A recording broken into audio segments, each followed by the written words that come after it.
हम सॉल्व करेंगे अब क्वेश्चन नंबर 20। बिल्कुल 19 जैसा ही है, क्वेश्चन नंबर 19, 20 एक ही जैसे हैं। तो क्या बोला इस क्वेश्चन में? An empty plastic box of mass small m is found to accelerate up at the rate of g/6 when placed deep inside water। एक एम्प्टी प्लास्टिक बॉक्स को जब डीप इनसाइड वाटर रखते हैं तो वो प्लास्टिक बॉक्स जिसका मास m है g/6 के एक्सेलरेशन से ऊपर जाने लगता है। एक प्लास्टिक बॉक्स जिसको डीप इनसाइड वाटर रखा तो वो ऊपर मूव करने लगा, किस एक्सेलरेशन से? g/6 से।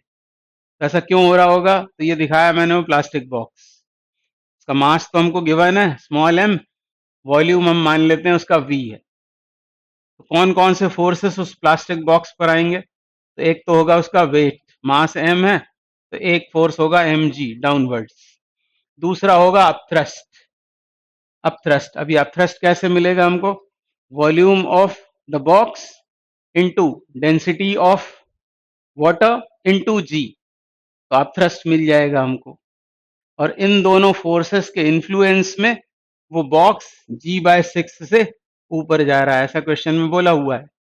ये केस 1। फिर क्या बोल रहे हैं आगे? How much sand should be put inside the box so that it may accelerate down at the rate of g/6। Is empty plastic box में कितनी सैंड फिल कर दें, कितनी सैंड इसमें भर दें, मतलब सैंड का मास या उसका वेट, कितनी सैंड भर दें कि वो g/6 से अब नीचे जाने लगे, ऐसा हमसे पूछा हुआ है। तो ऐसा करने के लिए सैंड क्यों भरना पड़ेगी? तो पहले केस में जब वो बॉक्स ऊपर जा रहा था, यदि ऊपर एक्सेलरेट हो रहा है तो ये ज्यादा है, u is greater than mg, ये होगा केस पहले वाला। और अब आपको इस फोर्स को बढ़ाना है, और इसको बढ़ाने के लिए ही मान लो हमने m0 मास उसमें सैंड का फिल कर दिया, मास m0 की सैंड फिल कर दी, तो नीचे वाला फोर्स जो पहले mg था अब वो कितना हो जाएगा? m प्लस m0 इंटू जी, ये हो जाएगा। और यदि इसका वॉल्यूम अभी भी v बना रहा, ऐसा मानेंगे कि वो डिफॉर्म नहीं हुआ है, जितना उसका पहले वॉल्यूम था उतना ही यदि अभी भी है, तो अपथ्रस्ट तो उतना ही बना रहेगा। और डाउनवर्ड्स फोर्स क्योंकि बड़ा हो गया है तो larger force minus smaller force, तो इधर आएगा नेट फोर्स, तो नीचे एक्सेलरेट होने लगा। अब दोनों के लिए हम सेकेंड लॉ से इक्वेशंस लिख लेते हैं, इक्वेशंस ऑफ मोशन। तो इसके लिए इक्वेशन लिखेंगे तो क्या लिखेंगे? ये लार्जर फोर्स है u माइनस एम जी, ये नेट फोर्स कहाँ? ऊपर, u minus m g, net force, और net force is equal to mass into acceleration, मतलब mg अपॉन 6। इक्वेशन 1 हो गया इस केस के लिए जब वो g/6 से ऊपर जा रहा है। और इसके लिए क्या होगा? इसके लिए अब ये बड़ा फोर्स है m plus m nought into g minus u, net force is equal to mass, मतलब m plus m nought into acceleration as g/6। तो ये हो गया इक्वेशन 2। ऐसी दो इक्वेशंस बनाएंगे और सॉल्व किसके लिए करना है? इसको सॉल्व करना है इसको हमें m0 के लिए, कितनी सैंड उसमें फिल की है। इन दोनों इक्वेशंस को ऐड कर देते हैं, दोनों इक्वेशंस को ऐड कर देते हैं। ऐड करने से क्या होगा? ये और ये टर्म कैंसिल आउट हो जाएगी, इधर क्या बचेगा? M g plus m0g minus m g, तो एम जी की टर्म भी कैंसिल हो रही है। और इधर क्या होगा?